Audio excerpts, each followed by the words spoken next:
സഭയാകുന്ന ദേവാലയത്തിൽ നടക്കേണ്ടത് എങ്ങനെ ഉള്ളതെന്ന് അറിയേണ്ടതിന് ഇത് എഴുതുന്നു. തിമോഥെയോസിന് തിമോഥെയോസിന്റെ ലേഖനം നമുക്ക് എല്ലാവർക്കും വളരെ സുപരിചിതമാണ്. ഇടയ ലേഖനങ്ങളിൽ പെട്ടയൊന്നാണ് തിമോഥെയോസിന്റെ ലേഖനം. പൗലോസ് തിമോഥെയോസിന്റെ ഈ ലേഖനം എഴുതുവാനായിട്ട് ഇടയായി തീരുന്നതിന്റെ ഏറ്റവും പ്രധാനപ്പെട്ട ഉദ്ദേശമാണ് നമ്മളിവിടെ 3-ാം അധ്യായത്തിന്റെ കേന്ദ്രവാക്യം എന്ന് പറയുന്നത് 3:15. അവിടെ നമ്മൾ ഇങ്ങനെ വായിപ്പാനായിട്ട് ഇടയായിരുന്നു. സത്യത്തിന്റെ തൂണും അടിസ്ഥാനവുമായ ജീവനുള്ള ദൈവത്തിന്റെ സഭയ ദേവാലയത്തിൽ എങ്ങനെ നടക്കണം എന്നുള്ളതിന് വേണ്ടിയാണ് ഈ ലേഖനം എഴുതുവാനായിട്ട് ഇടയായിത്തീർന്നത്. സ്വതന്ത്രം ദൈവത്തിന്റെ സഭയുടെ പ്രത്യേകത എന്ന് പറഞ്ഞാൽ ജീവനുള്ള ദൈവത്തിന്റെ സഭ. ഒരുപക്ഷെ നമുക്ക് ആ വാക്ക് ആവേശത്തിന് നമ്മള് കേൾക്കുമ്പോൾ അങ്ങനെയൊരു സഭയുണ്ടോ എന്നൊരു ചിന്ത നമ്മുടെ എല്ലാവരുടെയും മനസ്സിൽ ഇങ്ങനെ വരാറുണ്ട്. ജീവനുള്ള ദൈവത്തിന്റെ സഭ. ആ സഭയിൽ എങ്ങനെ നടക്കണം? സഭ എന്ന് പറയുന്നത് നമുക്കെല്ലാം ഒറ്റ വാക്കിൽ അറിയാം. വിളിച്ചു വേർതിരിക്കപ്പെട്ടവരുടെ കൂട്ടം ആകാം. രക്ഷിക്കപ്പെടുന്നവരെ ദൈവം ദിനം പ്രതി സഭയോട് ചേർത്തുകൊണ്ടിരിക്കുന്നു. ആ സഭ യേശുക്രിസ്തു സമ്പാദിച്ചത് ആ സമ്പാദ്യത്തിന് മറുവിലയായി ദൈവം കൊടുത്തത് തന്റെ രക്തമാണ്. അപ്പോസ്തലരുടെ പുസ്തകത്തിൽ 28 വായിക്കുന്നു. സ്വന്തം രക്തത്താൽ സമ്പാദിച്ച ദൈവത്തിന്റെ സഭ. അപ്പോൾ സഭ ദൈവത്തിൻ്റെതാണ്. ഈ സഭയിൽ രക്ഷിക്കപ്പെടുന്ന ജനമാണ് കടന്നു വരുന്നത്. ഈ സഭയിൽ ചില നടപടിക്രമങ്ങളുണ്ട്. ദൈവസഭയിൽ ചില നടപടിക്രമങ്ങളുണ്ട്. അതുകൊണ്ടാണ് പൗലോസ് തിമോഥെയോസിനോട് പറയുന്നത്, നീ നടത്തപ്പെടുന്ന ദൈവസഭയിൽ അത് ജീവനുള്ള ദൈവത്തിന്റെ സഭയാണെന്നും അത് സത്യത്തിന്റെ തൂണും അടിസ്ഥാനവും. ഈ സത്യത്തിന്റെ തൂണ് എന്ന് നമ്മൾ കേൾക്കുമ്പോൾ നമുക്ക് എന്താ അതിനകത്തെന്ന് മനസ്സിലാക്കാനായിട്ട് കഴിയുന്നത്? ലോകത്തിൽ സത്യമായി വെളിപ്പെടുത്താൻ നമ്മുടെ കർത്താവായ യേശു ക്രിസ്തുവാണ്. യേശു പറഞ്ഞു, ഞാൻ തന്നെയാണ് വഴി, ഞാൻ തന്നെയാണ് സത്യം. അപ്പോൾ സത്യം എന്ന് പറയുന്ന ഒരു വ്യക്തി വെളിപ്പെട്ടു. നമ്മൾ പരാമർശ വാക്കുകൾ നമുക്ക് വായിക്കാനായിട്ട് കഴിയുന്നുണ്ട്. അവൻ എന്ത് ചെയ്തു? ജഡത്തിൽ വെളിപ്പെട്ടവനാ. എങ്ങനെ വെളിപ്പെട്ടു? വചനം ജഡം ധരിച്ചു. ക്രമീയ സത്യവും നിറഞ്ഞവനായി എന്ന് യോഹന്നാന്റെ സുവിശേഷം 1:14 നമുക്ക് വായിക്കാനായിട്ട് കഴിയുന്നു. വചനം ജഡം ധരിച്ചു. അപ്പോൾ ജഡത്തിൽ വെളിപ്പെട്ട യേശു എന്നിട്ട് പറയുന്നു അവൻ ആത്മാവിൽ ശക്തീകരിക്കപ്പെടുവാനായി ചെന്നു. യേശു ആ ശക്തീകരിക്കപ്പെടുന്ന യോർദാനിൽ അവൻ സ്നാനമേറ്റ് പൊങ്ങുമ്പോൾ സ്വർഗ്ഗത്തിൽ നിന്ന് പ്രാവ് അവന്റെ മേൽ ഇറങ്ങി വന്നിട്ട് പറയുന്നു, ഇവനെന്റെ പ്രിയപുത്രൻ, ഇവനിൽ ഞാൻ പ്രസാദിച്ചിരിക്കുന്നു. ആത്മാവിനുള്ള ശക്തീകരണം യേശുവിൽ പ്രാപിക്കപ്പെടുകയാണ്. അവൻ അപ്പോൾ തന്നെ ദൂതന്മാർ ദൈവത്തിന്റെ സ്വന്തം ആ പരാമർശവാക്യം വായിച്ച് ആ ജഡത്തിൽ വെളിപ്പെട്ടു. ആത്മാവിൽ നീതീകരിക്കപ്പെട്ടു. ആ ദൂതന്മാർക്ക് പ്രത്യക്ഷനായി. നമുക്കറിയാം ഇടയന്മാരാണെന്നുണ്ടെങ്കിൽ കിടന്നുറങ്ങിയ സ്ഥലത്ത് ദൂതൻ ഇറങ്ങിച്ചെന്ന് ദൈവത്തിന്റെ സ്വന്തം നക്ഷത്രം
ഈ കൂട്ടായ്മയിൽ നടക്കേണ്ടുന്ന പല കാര്യങ്ങളുണ്ട്. ഒന്നാമത്തെ കാര്യം എന്ന് പറയുന്നത് സുവിശേഷ മോക്ഷണത്തിലുള്ള കൂട്ടായ്മ. ഫിലിപ്പിയർ 1-ാം അധ്യായം അതിന്റെ 5-ാമത്തെ വാക്യത്തിൽ നമ്മൾ വായിക്കുന്നു. ഫിലിപ്പിയർ 1-ാം അധ്യായം 5-ാമത്തെ വാക്യം.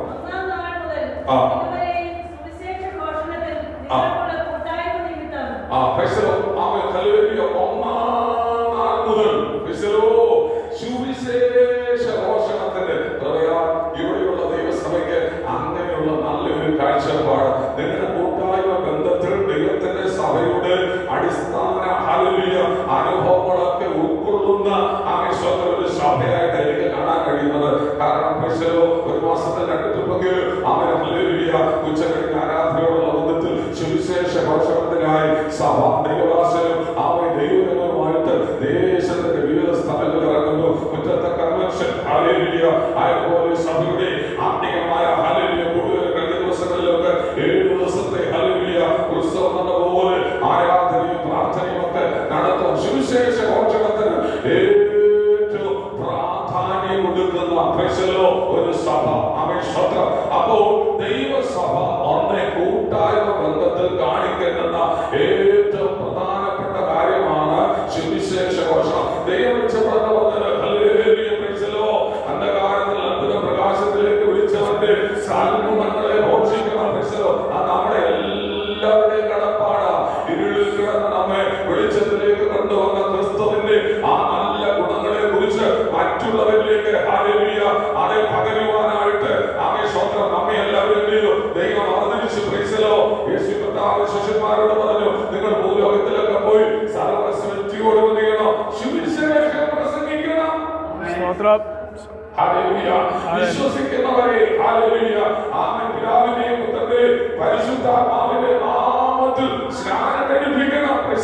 അത് കർത്താവിന്റെ കൽപ്പനയാണ്. അപ്പൊ സുവിശേഷ ഘോഷണം ദൈവസഭയിൽ നമ്മുടെ കൂട്ടായ്മയോടുള്ള ബന്ധത്തിൽ അനിവാര്യമായിരിക്കുന്ന ഒരു വസ്തുതയാകുന്നത് കൊണ്ട് നമ്മളെല്ലാവരും അതിൽ ആരായിരിക്കണം? പങ്കാളികളായിരിക്കണം.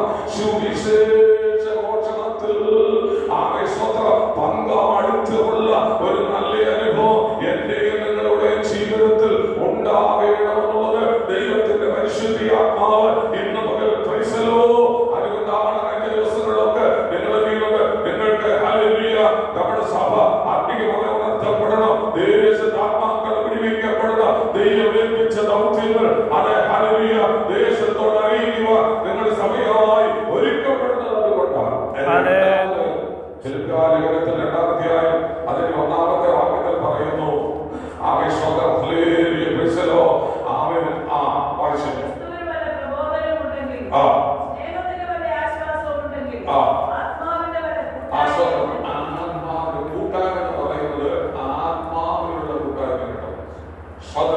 അതുകൊണ്ടാണ് നമ്മൾ ചെയ്യുന്നത്. ഇവിടെ അന്യഭാഷ പറഞ്ഞ് ആരാധ്യം നമ്മളാണെന്നുണ്ടെങ്കിൽ പഠിക്കുന്ന ആവശ്യം അല്പസമയങ്ങളൊക്കെ പഠിച്ചാൽ നിങ്ങളൊന്നും ആരാധന കുറയ്ക്കത്തില്ല. നന്നായിട്ട് അറിയാം. അന്യഭാഷ പറയാനായിട്ട് ചിലർക്കൊക്കെ ആണെന്നുണ്ടെങ്കിൽ വളരെ പ്രേരണ അതുകൊണ്ട് പറഞ്ഞ് ആവശ്യത്ര വരുമ്പോഴോട് നമ്മൾ ഈ മഹാസമുദ്രത്തിൽ തിരമാലകൾ ഒന്നിനു പറയും ഒന്നായി ആനടിച്ച് വരുന്നത് പോലെ നമുക്ക് ചിലപ്പോൾ വ്യാഖ്യാന വരങ്ങളൊക്കെ ദൈവത്തിന് ദർശനങ്ങളൊക്കെ തരും. പ്രവചിക്കാനുള്ള കലകളൊക്കെ തരും. ആത്മീയ കൂട്ടായ്മ ദൈവത്തിന് സ്വന്തം. നമ്മുടെ കൂട്ടായ്മയുടെ പ്രത്യേകത എന്ന് പറയുന്നത് ആത്മാവിന്റെ കൂട്ടായ്മ. മുതൽ വായിക്കുന്നു, ദൈവത്തിന്റെ ആത്മാവ് കൊണ്ട് ആരാധിക്കുന്ന ദൈവത്തിന്റെ സഭ. ദൈവത്തിന്റെ ആത്മാവ് കൊണ്ട് ദൈവത്തെ ആരാധിക്കുന്നതായിരിക്കണം ദൈവത്തിന്റെ സഭ.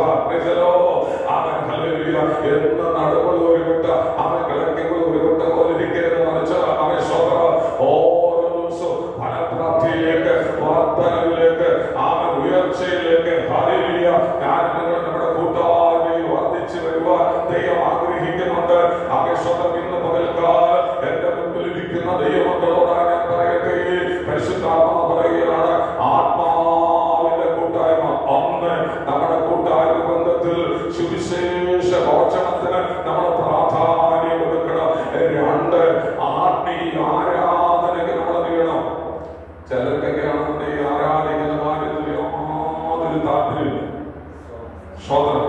ഒന്ന് സമയം കളഞ്ഞു പോകുന്നില്ല. ചിലരൊക്കെ പറയും പ്രശ്നോ മാർക്കിടാമെന്നിരിക്കുക. ആരാ അവൻ കൊല്ലുന്നത്, അവൻ അല്ലെങ്കിൽ ആരെ അന്വേഷണം പറയുന്നത്, ആരാ അല്ലെങ്കിൽ പലരും വീട്ടിൽ പ്രാർത്ഥിക്കുന്നത്. പ്രാർത്ഥിക്കുമ്പോഴാണെന്നുണ്ടെങ്കിൽ അന്യഭാഷ പറഞ്ഞ് പ്രാർത്ഥിക്കുന്നത്. അവരെ വിമർശിക്കാനോ ആവശ്യം ഇത് കണ്ടുകേട്ടിട്ടൊക്കെ പോകാനില്ല. പക്ഷെ പരിശുദ്ധാത്മാവ് അങ്ങനെയാണ് ദൈവത്തിന്റെ സഭയെ കണ്ടിരിക്കുന്ന ദൈവത്തിന്റെ സ്വത സുവിശേഷ ഘോഷണത്തിൽ നമ്മൾ ഒന്നാമത്തെ പങ്കാളിത്തം വഹിക്കുന്നത്. രണ്ടാമത് ആത്മീയ കൂട്ടായ്മയിൽ ദൈവത്തിന്റെ സ്വന്തം ഹല്ലേലൂയ നമ്മൾ പങ്കാളികളായി തീരണം. മൂന്നാമത് പ്രശ്നോ ഹല്ലേലൂയ അവന്റെ അവിശ്വാസം മൂന്നാം അധ്യായം അതിന്റെ 14-ാമത്തെ വാക്യം വായിച്ചു. മൂന്നാമത്തെ അധ്യായം അതിന്റെ 14-ാമത്തെ വാക്യം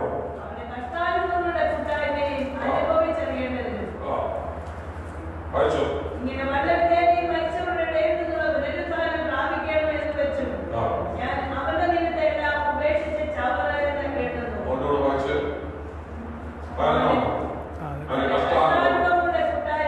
കഷ്ട അനുഭവങ്ങളുടെ കൂട്ടായ്മ സ്വന്തം നമ്മളെ കർത്താവ് വിളിച്ചത് പറഞ്ഞു. ഒരുപാടിച്ചാൽ തന്നെ കഷ്ടതയെ കാണിക്കുന്നത് യേശുക്രിസ്തു കഷ്ടം അനുഭവിച്ചതുപോലെ ആ കഷ്ടങ്ങളിൽ കൂട്ടാളികളായി തീരുമാനമായിട്ടാണ് ദൈവം നമ്മളെ വിളിച്ചത്. ഒരുപക്ഷെ സുവിശേഷ ഭക്ഷണത്തോടുള്ള ബന്ധത്തിലോ ആത്മീയ ആരാധനയുള്ള ബന്ധത്തിലോ വിശ്വാസ ജീവിതത്തിലോ മറ്റുള്ളവർ നമ്മെ നിന്ദിക്കാറുണ്ട്, പരിഹസിക്കാറുണ്ട്.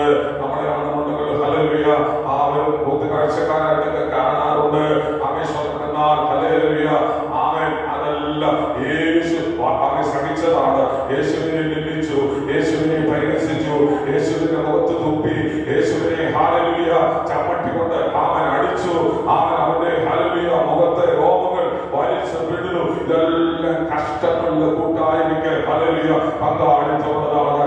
ആമേശ്വരം സുവിശേഷ ഘോഷണത്തിലോ അവൻ ദൈവീ ആരാധനയുടെ ബന്ധത്തിലോ അവൻ നമ്മളൊക്കെ കഷ്ടം സഹിക്കുന്നുവെങ്കിൽ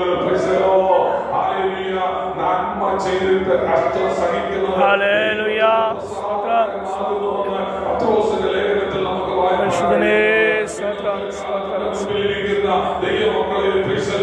ഒരാരാധനയ്ക്ക് ഞാൻ കടന്നുപോയി അല്പമായി വീട്ടിൽ ചെന്നപ്പോഴാണെന്നുണ്ടെങ്കിൽ ഒത്തിരി നമ്മളോട് ശബ്ദി ചെയ്തു. അല്ലെന്നുണ്ടെങ്കിൽ നമ്മുടെ കുഞ്ഞുങ്ങൾ ആരാധനയ്ക്ക് പോയി അവർ അല്പം വൈകിയൊക്കെ വന്നത് അവരൊക്കെ ഒത്തിരി ശബ്ദി ചെയ്തു. എന്നാൽ ഈ ശബ്ദത്തിന്റെ മുൻപിലൊക്കെ നമ്മുടെ പദവി പോകാതെ ദൈവത്തിന്റെ സ്വന്തം നാം ഏൽപ്പിച്ചിരിക്കുന്ന ഇടങ്ങളിൽ ഞാൻ ദൈവസന്നിധിയിലാണ് പോയത്. ഞാൻ വചനമാണ് ഹല്ലേലൂയ എന്നെ ധൈര്യപ്പെടുത്തി ഉറപ്പിച്ചത്.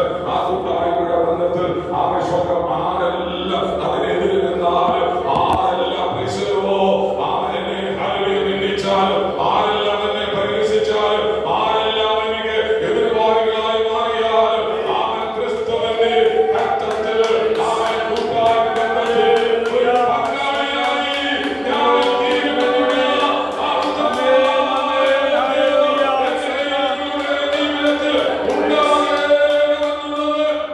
ദൈവത്തെ കുറിച്ച് ആഗ്രഹിക്കുന്ന കാര്യമാണ്.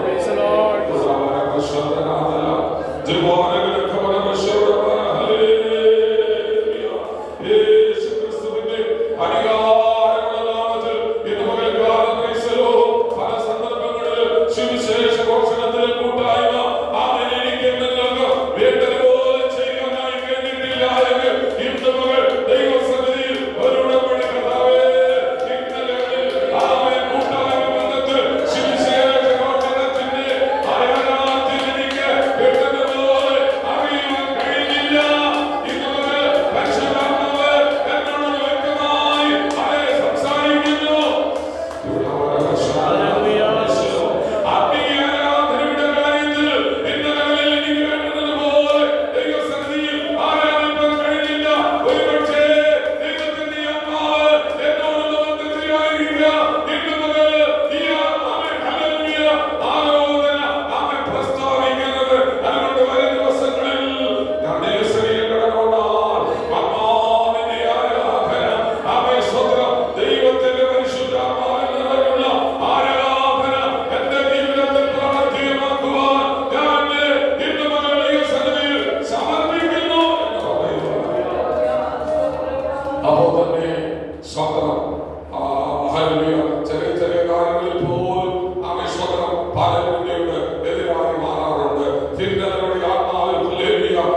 ബുദ്ധിമുട്ടുകൾ അനുഭവിക്കുന്നവർ, അതുപോലെ മറ്റ് പലതരത്തിലുള്ളതായ ബുദ്ധിമുട്ടുകളൊക്കെ അനുഭവിക്കുന്ന പ്രിയപ്പെട്ടവരുടെ സ്വതന്ത്രം, അങ്ങനെയുള്ളവരോട് ഒരു കൂട്ടായ്മ കാണിക്കാൻ ദൈവസഭ അല്ലെങ്കിൽ ദൈവം നമ്മളെ ആമേശ്വരം വേർതിരിച്ചിരിക്കുന്ന ആമേശ്വരം ആ ഒരു അനുഭവത്തോടുള്ള ബന്ധത്തിലും മറ്റുള്ളവരുടെ കഷ്ടങ്ങളിൽ ഒരു കൂട്ടായ്മ അല്ലെങ്കിൽ ഒരു ആമേശ്വര കൂട്ടായ്മ കാണിക്കുക. എനിക്കറിയാം പ്രശ്നോ ഇന്ന് എന്റെ ഹല്ലേലൂയയിൽപ്പെട്ട ആമേശ്വരം ഒരു ഹല്ലേലൂയ പൈതൽ ആ കഴിഞ്ഞ ദിവസങ്ങളിൽ ആശങ്കപ്പെട്ട് പരിപാലനത്തിനായി തീർന്നു. ഞങ്ങളുടെ ആ രീതിയിൽ നിന്ന് 1,65,000 രൂപ ഞങ്ങൾ പാസ് വിളിച്ചിട്ട് പറഞ്ഞു, പാസ് ഉച്ചയ്ക്ക് ശേഷം നമുക്ക് ആ പൈസ അദ്ദേഹത്തിന് കൈമാറാൻ ഞാൻ പറഞ്ഞു. ആ പാസങ്ങളെല്ലാവരും ഇവിടെ കൊണ്ടുപോയി കൊടുത്തു. ഞാൻ സ്ഥലത്തില്ല എന്ന് പറയുന്നത് എന്ന് വെച്ചാൽ ഒരാളൊരു കഷ്ടത്തിലായപ്പോൾ ഒരു കൂട്ടായ്മ ഹല്ലേലൂയ ആ പ്രിയപ്പെട്ടവരോടുള്ള ബന്ധത്തിൽ കാണിക്കുവാനുള്ള ആമേശ്വരം ഒരാളുടെ വീഴ്ചയിൽ ഹല്ലേലൂയ തന്നെയൊന്ന് താങ്ങാൻ തന്റെ വേദനയിൽ തന്നെയൊന്ന് സഹായിക്കാൻ, തന്റെ ബുദ്ധിമുട്ടിൽ ഭരിക്കാൻ, തന്നോട് ഔദാര്യം കാണിക്കാൻ ഒക്കെ നമ്മൾ കാണുന്നുണ്ടെങ്കിൽ ഉണ്ടാകണം. അവൻ കഷ്ടതയിൽ കൂട്ടായ്മ കാണിക്കുവാനുള്ള ഒരു ഭാവം ദൈവത്തിന്റെ സഭയ്ക്ക് പരിശുദ്ധയാത്മാവ് ദൈവവചനത്തിലൂടെ അവനവിടെ രേഖപ്പെടുത്തിയിരിക്കുക. സ്വതന്ത്രം അങ്ങനെ നമ്മുടെ ആമേശ്വരം ഒരു കൂട്ടായ്മ ബന്ധം ആമേശ്വരം മറ്റുള്ളവരിൽ ഹല്ലേലൂയ സുവിശേഷ ഘോഷണത്തിലുള്ള കൂട്ടായ്മ, ആത്മാവിന്റെ കൂട്ടായ്മ, ക്രിസ്തുവിന്റെ കഷ്ടങ്ങൾ പങ്കുള്ളവരാകുന്ന ആമേശ്വരം ആ കൂട്ടായ്മ. അപ്പോൾ തന്നെ അവൻ ഹല്ലേലൂയ കഷ്ടത്തിൽ ഇരിക്കുന്നവരെ സഹായിക്കുന്ന കൂട്ടായ്മ. ഈ കൂട്ടായ്മകളൊക്കെ കാണിക്കുമ്പോൾ നമ്മുടെ ദൈവം ഹല്ലേലൂയ നമ്മുടെ ബുദ്ധിമുട്ട് മനസ്സിലാക്കും. ഹല്ലേലൂയ. നാലാമത്തെ ആയതിന്റെ 19ാമത്തെ വാക്യത്തിൽ നമ്മൾ വായിക്കുന്നു, നമ്മുടെ ദൈവം അങ്ങനെ നമ്മൾ ഈ കൂട്ടായ്മയിലും സുവിശേഷ ഘോഷണത്തിലും ക്രിസ്തുവിന്റെ കഷ്ടങ്ങളിലും മറ്റുള്ളവരുടെ കഷ്ടത്തിൽ പങ്കാളികളൊക്കെ ആയിത്തീരുമ്പോൾ നിങ്ങളുടെ ദൈവം ഹല്ലേലൂയ ആമേശ്വരം നിങ്ങളുടെ ബുദ്ധിമുട്ടുകളൊക്കെ അവൻ തന്റെ ദാനത്തിന്റെ മഹത്വത്തിന്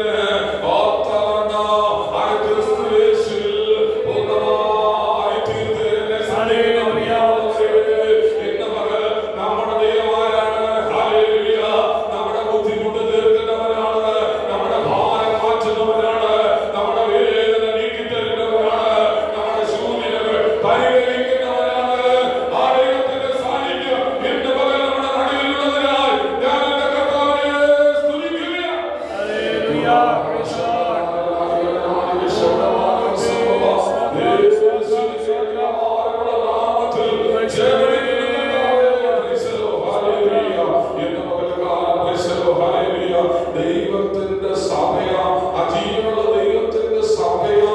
ആ ദേവാലയത്തിൽ എങ്ങനെ നടക്കണം ആ കൂട്ടായ്മയോടുള്ള ബന്ധത്തിൽ 4 കാര്യങ്ങൾ ഇന്ന് പകൽക്കാലം നമ്മൾ മനസ്സിലാക്കാനായിട്ട് ഇടയായിത്തീർന്നു. കൂട്ടായ്മയോടുള്ള ബന്ധത്തിൽ 4 കാര്യങ്ങൾ ഹല്ലേലൂയ ഇന്ന് പകൽക്കാലം നമുക്ക് മനസ്സിലാക്കാൻ കഴിയും. രണ്ടാമത് സ്നേഹത്തിൽ നടക്കണം. ദേവാലയത്തിൽ ഒന്ന് കൂട്ടായ്മ ബന്ധത്തിൽ നമ്മൾ ഉത്സാഹികളാകണം. രണ്ടാമത് സ്നേഹത്തിൽ നടക്കണം. രണ്ടാമത്തെ വാക്യം വായിച്ചു.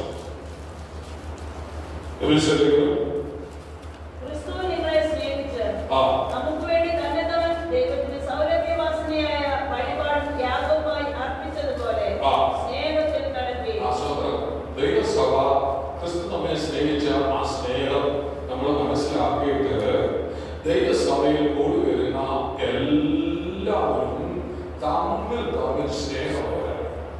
തമ്മിൽ സ്നേഹമുള്ളവരാണ്.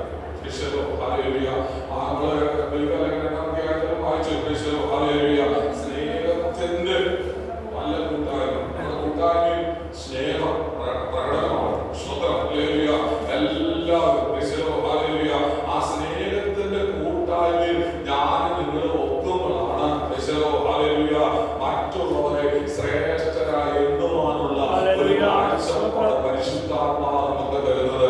മറ്റുള്ളവരെ തന്നേക്കാൾ ശ്രേഷ്ഠ എന്ന കാഴ്ചപ്പാട് നമുക്ക് തരണമെന്നുണ്ടെങ്കിൽ സ്വതം ആ ദൈവസ്നേഹം നമ്മുടെ ഉള്ളിലേക്ക് വരണം. പിതാവിനെ സ്നേഹിച്ചു ആ സ്നേഹം ഹല്ലേലൂയ നിങ്ങൾ മറ്റുള്ളവരെ സ്നേഹിക്കാനായിട്ട് amen. Praise the Lord. Hallelujah. ദൈവം നമ്മളെ ചെയ്തത്. നമുക്ക് കൽപ്പനയായി തന്നു, ഞാൻ നിങ്ങളെ സ്നേഹിച്ചതുപോലെ നിങ്ങൾ മറ്റുള്ളവരെ സ്നേഹിക്കും. അപ്പൊ നമ്മുടെ കൂട്ടായ്മ ബന്ധത്തിൽ ഒന്നാമത് ഹല്ലേലൂയ പ്രേക്ഷകരോ കൂട്ടായ്മ നടക്കണം. രണ്ടാമത് സ്നേഹത്തിൽ നടക്കണം, സ്നേഹത്തിൽ നടക്കണം. പ്രേക്ഷകരോ മൂന്നാമതായിട്ട് ഹല്ലേലൂയ പറയുന്നു ആവേശോത്രം നമ്മൾ ജ്ഞാനികളായിട്ട് പ്രേക്ഷകരോ ഹല്ലേലൂയ അതിന് 14-ാമത്തെ വാക്യത്തിൽ പറയുന്നു ഇത് ദുഷ്കാലമാകയാൽ പ്രേക്ഷകരോ നിങ്ങളുടെ സമയങ്ങളൊക്കെ തർക്കത്തിൽ ഉപയോഗിപ്പിൻ, നിങ്ങൾ അജ്ഞാനികളായിരിക്കാതെ വായിച്ച വാക്യം വായിച്ചു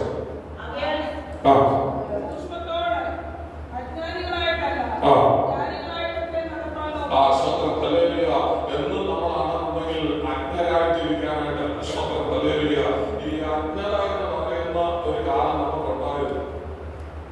പത്രോസ് പറയുന്നത് പണ്ട് നിങ്ങളുടെ അജ്ഞാനകാലം എന്ന് വെച്ചാൽ ദൈവത്തെ അറിയുന്നതിന് മുമ്പ് ദൈവഭക്തിയിൽ വന്നപ്പോൾ നിങ്ങൾ ആരായി മാറി? ഭഗവതി ജ്ഞാനത്തിന്റെ ആരംഭമാണ്. അവയെ ആചരിക്കുന്ന എല്ലാവർക്കും നല്ല ബുദ്ധിയുണ്ട് എന്നാണ് ദൈവത്തിന്റെ വചനം നമ്മളെ പഠിപ്പിക്കുന്നത്. അജ്ഞാനികളായിരിക്കുന്ന നമ്മൾ പ്രേക്ഷകരോ ഇനി നിങ്ങൾ അജ്ഞാനികളുടെ കൂട്ടത്തിൽ ആകരുത്. സ്വത്രം നിങ്ങൾ ജ്ഞാനികളായി നടക്കണം, ജ്ഞാനികളായിട്ട് വിവേകത്തോടെ നടക്കണം. പ്രേക്ഷകരോ നല്ല കാഴ്ചപ്പാടോടെ നടക്കണം, നല്ല ദർശനത്തോടെ നടക്കണം, ആത്മീയ തീഷ്ണതയോടെ നടക്കണം, ആത്മീയ ഉത്സാഹികളായിട്ട് നടക്കണം. ദൈവത്തിന്റെ സന്നിധിയിൽ വാക്കിലും പ്രവൃത്തിയിലും നടപ്പിലും പെരുമാറ്റത്തിലും എല്ലാം ഹല്ലേലൂയ നല്ല ജ്ഞാനത്തോടെ സ്വതന്ത്രം ഹല്ലേലൂയ അവസരം കിട്ടുന്നത് പോലെയല്ല ആമേൻ സ്വതന്ത്രം ഏത് സമയത്ത് ആകെ വായിച്ചേ സൂക്ഷ്മത്തോടെ അജ്ഞാനികളായിട്ടല്ല ജ്ഞാനികളായിട്ടത്രേ നടപ്പാൻ നോക്കുവിൻ. ജ്ഞാനികളായിട്ടത്രേ നടപ്പാൻ നോക്കുവിൻ. സ്വതന്ത്രം ഹല്ലേലൂയ. അടുത്ത വാക്യം വായിച്ചു ഇത് ദുഷ്കാലമാകിയ സ്വതന്ത്രേ നമ്മളായിരിക്കുന്ന ഈ കാലഘട്ടം നമുക്ക് ആർക്കും ഹല്ലേലൂയ ആകെ സ്വതന്ത്രം അതിനെ വേണ്ടുന്നത് പോലെ അവൻ വിവേചിക്കാൻ കഴിയാത്ത ഒരവസ്ഥയിൽ വന്നുവിട്ടുകൊണ്ടിരിക്കുന്ന ഒരു കാലഘട്ടമാണ് ഈ കാലഘട്ടം.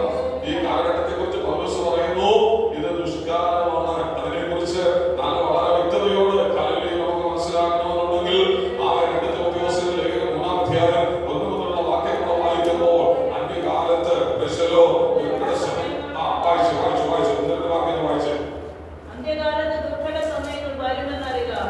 മനുഷ്യർ സ്വസ്നേഹികളും ദ്രവ്യാഗ്രഹികളും അമ്പ് പറയുന്നവരും എല്ലാ സ്വാർത്ഥ ചിന്താഗതിക്കാരും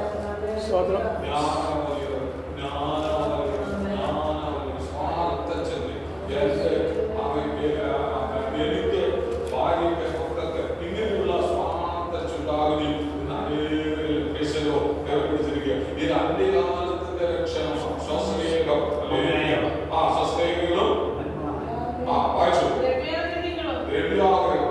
ഇന്ന് ആവശ്യത്തിന് എത്ര മനുഷ്യനുണ്ടെന്ന് പറഞ്ഞാൽ മുഴുകത്ത് സ്വതന്ത്രം ഹല്ലേലൂയ ഉണ്ടെങ്കിൽ പിന്നെ അടുത്ത വർഷം അത്രയും കൂടെ അതിന്റെ കൂടെ ഒപ്പിക്കാനുള്ള കാര്യമേ നോക്കത്തുള്ളൂ. ആവശ്യം കണ്ടാ പറഞ്ഞിരിക്കുന്നത് ഉള്ളത് കൊണ്ട് തൃപ്തിപ്പെട്ടോ.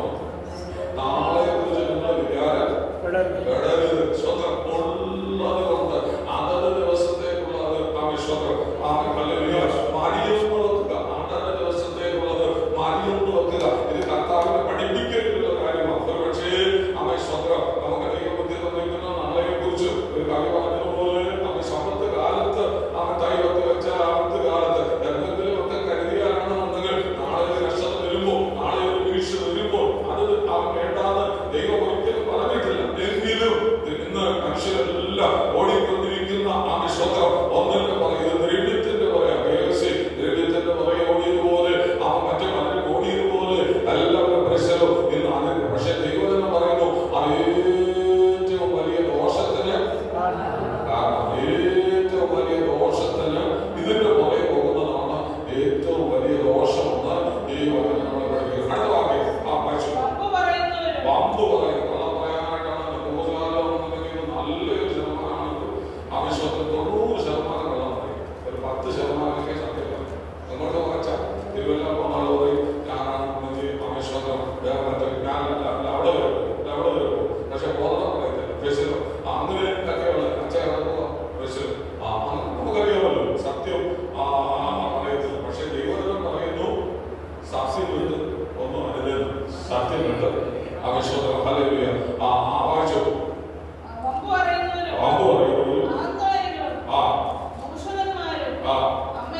സ്വന്തം ഹല്ലേലൂയ. ഇന്നത്തെ ആളുകൾ ഇതിനെല്ലാം അവരുടെ ലക്ഷ്യത്തിലാണെങ്കിൽ അവരെ പോലെയൊക്കെ വന്നിരിക്കുന്നത് സ്വന്തം ഇത്ര വാദമെന്ന് ആകെ ഹല്ലേലൂയ സ്വന്തമൊക്കെ പറയണോ? ഇത്ര ഇതിനായി ആകെ സ്വന്തം വാദമെന്ന് സ്വന്തമൊക്കെ പറയുന്നത് എന്തിനാണ് ഇത്ര വലിയ ഉച്ചത്തിലാണെന്നുണ്ടെങ്കിൽ ആർക്കെങ്കിലൊക്കെ ചോദിക്കുന്ന ചോദ്യമൊക്കെ നമ്മുടെയൊക്കെ മുമ്പിൽ വന്നുകൊണ്ടിരിക്കുന്ന ഒരു കാലഘട്ടത്തിലാണ് ഞാനെങ്കിലുമൊക്കെ ആയിരിക്കുന്നത്. എന്നാൽ ഇത് ദുഷ്കാലത്തിന്റെ ലക്ഷണമാകുന്നു എന്ന് പറയാനാണ് ഞാനിത് ഹല്ലേലൂയ ഓർപ്പിച്ചത്. ഇത് ദുഷ്കാലമാകിയാൽ നിങ്ങൾ ആരായിരിക്കണോ? അജ്ഞാനികളായിരിക്കരുത്, നിങ്ങൾ ജ്ഞാനികളായി തന്നെ ഇരിക്കണം. നിങ്ങളുടെ കൂട്ടായ്മയോടുള്ള ബന്ധത്തിൽ അവൻ സുവിശേഷ ഭാഷണത്തിന് നിങ്ങൾ പ്രാധാന്യം കൊടുക്കണം, ആരാധനയ്ക്ക് പ്രാധാന്യം കൊടുക്കണം, ക്രിസ്തുവിന്റെ ഹല്ലേലൂയ കഷ്ടത്തിന്റെ കൂട്ടായ്മയ്ക്ക് നിങ്ങൾ പ്രാധാന്യം കൊടുക്കണം. മറ്റുള്ളവരുടെ കഷ്ടതയിൽ അവരെ ഹല്ലേലൂയ സഹായിപ്പാൻ അല്ലെങ്കിൽ അവരെ ഹല്ലേലൂയ സ്നേഹിപ്പാൻ നിങ്ങൾ കൂട്ടായ്മ കാണിക്കണം. ഇതിലേക്ക് പ്രാധാന്യം കൊടുക്കണം. ക്രിസ്തുവോ എങ്കിൽ മാത്രമേ നമ്മുടെ വിശ്വാസ ജീവിതത്തിൽ ആവശ്യം അത് ഏറ്റവും അനുഗ്രഹമായി തീരാനായിട്ട് സാധിക്കുള്ളൂ. ക്രിസ്തുവോ ഇനി നമ്മൾ നടക്കേണ്ടുന്ന ആ വഴി സ്തോത്രം ഹല്ലേലൂയ ഓരോ ദിവസവും ഇതാകുന്നു വഴി എന്ന് പറഞ്ഞ് നമ്മളെ ഉപദേശിക്കുന്ന ഒരു ദൈവമുണ്ട്. ദാവീദിന്റെ അനുഭവത്തിൽ പറയുന്നു, എന്നെ ഉപദേശിച്ച് നടക്കേണ്ടുന്ന വഴി എനിക്ക് അവൻ എന്ത് ചെയ്തു? കാണിച്ചു തരുന്നു. എന്നെ ഉപദേശിച്ച് ഞാൻ നടക്കേണ്ടുന്ന വഴി എനിക്ക് കാണിച്ചു തരുന്നു. എന്തിനാണെന്ന് അറിയാമോ ഈ വഴി കാണിച്ചു തരുന്നത്? സ്വതന്ത്രം ഹല്ലേലൂയ. ഞാൻ ചൊവ്വയുള്ള പട്ടണത്തിൽ ചെന്ന് പാർക്കാൻ സ്വതന്ത്രം ഒരു നല്ല പട്ടണം നമുക്കായി നഗരമില്ല. ആമേ സ്വതന്ത്രം, ആമേ സ്വതന്ത്രം. നമ്മളെ ചൊവ്വയുള്ള വഴിയിലൂടെ നിങ്ങൾ നടത്താൻ ആഗ്രഹിക്കുന്നത്, ഉപദേശിച്ച് നടത്താൻ ആഗ്രഹിക്കുന്നത്, കൂട്ടായ്മ ബന്ധത്തിൽ നമ്മളെ നടത്താനായിട്ട് ആഗ്രഹിക്കുന്ന വേറൊന്നിനുമല്ല. 107 സങ്കീർത്തനം 7 ഭാഗത്തിൽ ആമേ അങ്ങനെ വായിക്കുന്ന പരിസരോ ആമേ നമ്മൾ ചെയ്യുന്നു. ആമേ ചെന്ന് പാർക്കേണ്ടത് ആ പട്ടണത്തിൽ ചെല്ലേണ്ടതിന് അവൻ നമ്മെ ചൊവ്വയുള്ള വഴിയിൽ വായിച്ചു.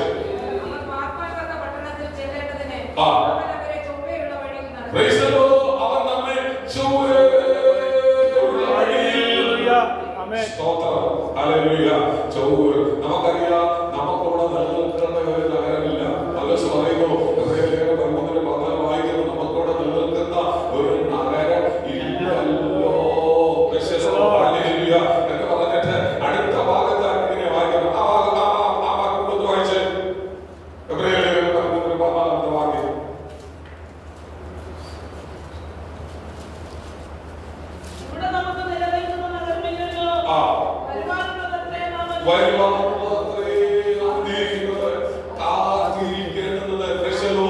ദൈവത്തിന്റെ സഭയാ ദൈവാലയത്തിൽ നടക്കുന്ന സകല ദൈവമക്കളുടെയും പ്രത്യാശ ഒന്നാണ്. ഇവിടെ നിലനിൽക്കുന്നില്ലെങ്കിൽ നിലനിൽക്കേണ്ട ഒന്ന് നമുക്ക് മരണവശത്തുണ്ട്. ദൈവത്തിന്റെ സ്വന്തം നമ്മുടെ കർത്താവ് പറഞ്ഞു, ഞാൻ പോയി സ്ഥലം ഒരുക്കാൻ പോകുകയാ. ഞാൻ പോയി സ്ഥലം ഒരുക്കിയ ഞാൻ ഇരിക്കുന്ന ഇടത്ത് നിങ്ങളെ എന്നെ അടുക്കൽ ഇരുത്തേണ്ടതിന് ഞാൻ പിന്നെ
കൂടെ സഞ്ചരിക്കണം. ഇതാ വഴി എന്ന് പറഞ്ഞ് ആമേശ്വരത്താവുന്നു.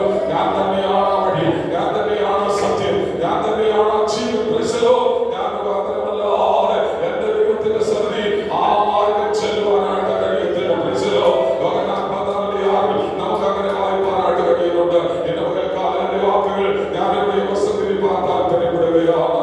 എന്നെ ശ്രദ്ധിക്കുന്ന പ്രിയമുള്ളവരെ, ദൈവത്തിന്റെ സഭ ജീവനുള്ള ദൈവത്തിന്റെ സഭയാണ്. രക്തപ്പെടുത്ത് സമ്പാദിച്ച ദൈവത്തിന്റെ സഭയാണ്. ആ കല്ലിൽ പിടിച്ച് വരവിക്കപ്പെട്ടവരുടെ ആ സ്വന്തമായ സഭയാണ്.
Gracias.